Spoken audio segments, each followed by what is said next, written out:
Telugu audio Bible ద్వితీయోపదేశకాండము 15వ అధ్యాయము. 7వ సంవత్సరాంతమున విడుదలయ్యవలెను. ఆ గడువు రీతి ఏదనగా, తన పొరుగువానికి అప్పిచ్చిన ప్రతి అప్పులవాడు దానికి గడువు ఇయ్యవలెను. అది యెహోవాకు గడువు అనబడును గనుక, అప్పిచ్చినవాడు తన పొరుగువానినైనను తన సహోదరునినైనను నిర్బంధింపకూడదు. అన్యుని నిర్బంధింపవచ్చును గాని నీ సహోదరుని యొద్దనున్న దాన్ని విడిచిపెట్టవలెను. నీవు స్వాధీనపరుచుకున్నట్లు నీ దేవుడైన యెహోవా నీకు స్వాస్థ్యముగా ఇచ్చుచున్న దేశంలో యెహోవా నిన్ను నిశ్చయముగా ఆశీర్వదించును.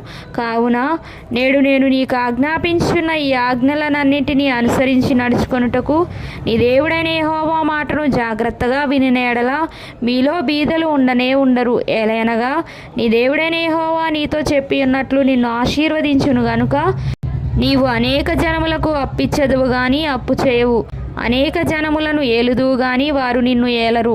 నీ దేవుడైన యెహోవా నీకిచ్చున్న దేశమందు నీ పురములలో ఎక్కడనైనను నీ సహోదరులలో ఒక బీదవాడు ఉండెన ఎడల, బీదవాడైన నీ సహోదరుని కరుణింపకుండా నీ హృదయమును కఠినపరచుకొనకూడదు.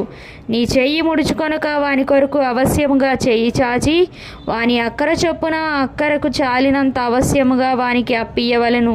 విడుదల సంవత్సరమైన 7వ సంవత్సరము సమీపమైనదని చెడ్డ తలంపు నీ మనసులో పుట్టకయున్నట్లు జాగ్రత్త పడుము. బీదవాడైన నీ సహోదరుని ఎడల కటాక్షము చూపక నీవు వానికేమీ ఇయ్యకపోయిన ఎడల వాడొకవేళ నిన్ను గూర్చి యెహోవాకు మొరపెట్టును, అది నీకు పాపమగును. నీవు నిశ్చయముగా వానికి ఇయ్యవలెను. వానికిచ్చినందుకు మనస్సులో విచారపడకూడదు. ఇందువలన నీ దేవుడైన యెహోవా నీ కార్యములన్నిటిలోనూ నీవు చేయు ప్రయత్నములన్నిటిలోనూ నిన్ను ఆశీర్వదించును. బీదలు దేశంలో ఉండక మానరు. అందుచేత నేను నీ దేశంలోనున్న నీ సహోదరులకు దీనులకును బీదలకును అవశ్యముగా నీ చెయ్యి చాపవలనని నీకు ఆజ్ఞాపించుచున్నాను. నీ సహోదరులలో హెబ్రీయుడే గాని హెబ్రీయురాలే గాని నీకు అమ్మబడి 6 సంవత్సరములు నీకు దాస్యము చేసిన ఎడల 7వ సంవత్సరమున వాని విడిపించి నీ యొద్ద నుండి పంపివేయవలెను. అయితే వాని విడిపించి నీ యొద్ద నుండి పంపివేయునప్పుడు నీవు వట్టి చేతులతో వాని పంపివేయకూడదు.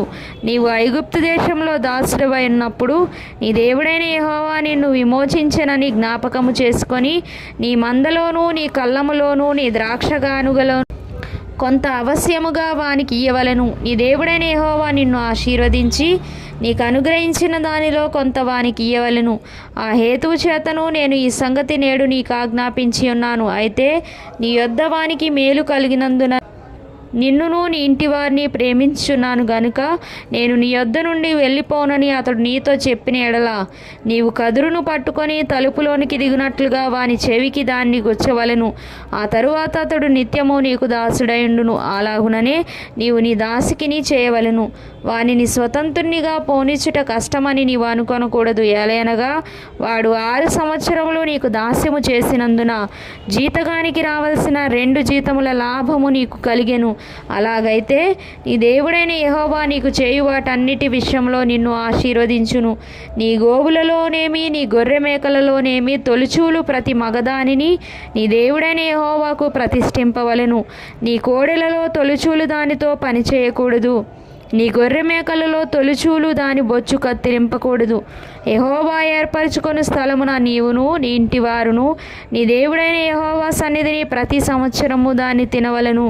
దానిలో లోపము అనగా దానికి కుంటితనమైనను గ్రుడ్డితనమైనను మరి ఏ లోపమైనను ఉండిన ఎడల నీ దేవుడైన యెహోవాకు దాన్ని అర్పింపకూడదు. జింకను దుప్పిని తినునట్లు నీ పురములలో పవిత్రాపవిత్రులు దాన్ని తినవచ్చును. వాటి రక్తమును మాత్రము నీవు తినకూడదు. నీళ్ల వలె భూమి మీద దాన్ని పారబోయవలెను.